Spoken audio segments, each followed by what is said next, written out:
এখনো বানের পানিতে ডুবে আছে কুমিল্লা, লক্ষ্মীপুর সহ বেশ কয়েকটি জেলার বাসিন্দারা। তবে ধীরে ধীরে উন্নতি হচ্ছে বন্যা পরিস্থিতি। কুমিল্লায় নিম্নাঞ্চলের চারিদিকে এখনও অথই পানি। পানিতে দুর্বিষহ জীবনযাপন করছেন বানভাসীরা। বিশুদ্ধ পানি সহ খাবারের চরম সংকটে মানুষ।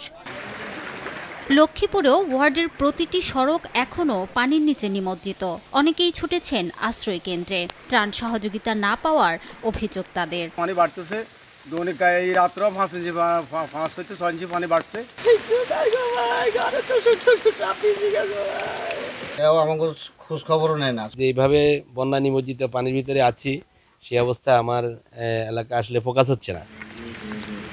রাঙামাটির কাপ্তাই হ্রদের পানি বিপদসীমার নিচে নামতে শুরু করেছে। তবে 5 উপজেলার প্রায় 18,000 মানুষ পানিবন্দী রয়েছে। ডুবে আছে সড়ক, বাড়িঘর। দ্রুত ব্যবস্থা নেওয়ার দাবি স্থানীয়দের। অর্ধেক পাউডারে দ্বিগুণ উজ্জ্বলতা। নতুন রিন অ্যাডভান্সড অর্ধেক পাউডারে দ্বিগুণ উজ্জ্বলতা। বন্যার পানি নেমে যাওয়ায় পার্বত্য জেলা খাগড়াছড়িতে ফুটে উঠেছে ক্ষতচিহ্ন। জেলায় 107 কিলোমিটার রাস্তা, 14টি কালভার্ট ও 3টি সেতুর ব্যাপক ক্ষতি হয়েছে। এছাড়াও কৃষি খাতে 2124 হেক্টর ফসলি জমি নষ্ট হয়েছে।